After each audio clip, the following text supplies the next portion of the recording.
আসসালামু আলাইকুম। এক্সামের মাঝখান দিয়ে ভ্যানগাড়ি দিয়ে ঘুরতে গিয়েছিলাম, তো সেটাই ভিডিও নিয়ে আজকে চলে এসেছি। হোপফুলি ভিডিওটা ভালো লাগবে, কারণ ভ্যানগাড়ি দিয়ে ঘুরতে যাওয়া ভিডিও বলে কথা। Okay, this was my outfit. And আমি মানে রাস্তার ভিডিওটা বলছিলাম আমার মাকে আর আমার মামিকে করতে, কারণ আমি অন্য গাড়ি দিয়ে যাচ্ছিলাম। তো তারা কেন জানি এত লং ভিডিও করলো, মানে যতক্ষণ যাচ্ছিলো ততক্ষণই মেবি ভিডিও করছে। আর আমিও সেটা মানে কোনো রকম ক্রপ করিনি, জাস্ট দিয়ে দিয়েছি, কারণ আমার কাছেও ভিডিওটা ভালো লাগছে। তো আপনারা এনজয় করতে থাকুন।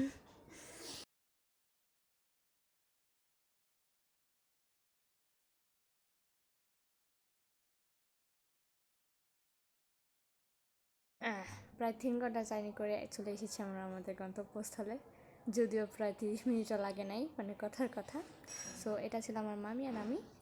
অ্যাকচুয়ালি কি, লাইফে সবচেয়ে বেশি সময় সবচেয়ে বেশি প্রায়োরিটি নিজেকে দেওয়া উচিত, কারণ আপনি যখন নিজেকে সবচেয়ে বেশি প্রায়োরিটি দেবেন তখন অন্যরা আপনাকে প্রায়োরিটি দেবে। কিন্তু যখনই আপনি অন্যকে প্রায়োরিটি দেবেন নিজেকে বাদ দিয়ে, তখনই দেখবেন আপনার প্রায়োরিটি লেস হবে।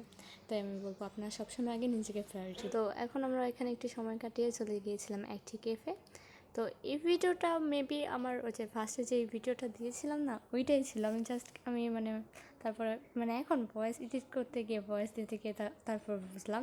তো ভাবলাম দিয়ে দিই, সমস্যা কী, মানে দিয়ে দিয়েছি মানে দিয়ে দিয়েছি, শেষ কাহিনী। আর ওই যে বলেছিলাম যে ভ্যান গাড়ি দিয়ে ঘুরতে গিয়েছি, অ্যাকচুয়ালি ভ্যান গাড়ি দিয়ে আমি যাইনি, আমার আম্মু আর আমার মামি ভ্যান গাড়িতে, মানে গাড়ি পাচ্ছিল না, আমি আর আমার নানু মানে গাড়িতে চলে গিয়েছিলাম, ওরা ভ্যান গাড়ি দিয়ে এসেছে। এটা নাকি তাদের জন্য অনেক বিশাল এক্সপিরিয়েন্স ছিল। So this was the cafe. ক্যাফেটা অনেক সুন্দর ছিল, মানে লো বাজেটের মধ্যে ভালো ছিল। মানে কয়েকটা ছোটো ছোটো কুড়িঘর ছিল, প্লাস মানে বাইরে বসার ব্যবস্থা ছিল, ভিতরেও বসার ব্যবস্থা ছিল। তো সব মিলিয়ে ভালো ছিল, এভারেজ। তো এখন এবার যাওয়ার পালা।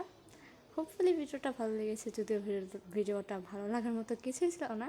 তাও আমি ভিডিও দিয়েছি মানে ভালো লাগতেই হবে। তো নেক্সট কবে ভিডিও আপলোড করবো সেটা আমার জানা নেই। সো ওয়েট করতে থাকুন আর দোয়া করবেন। আল্লাহ হাফিজ।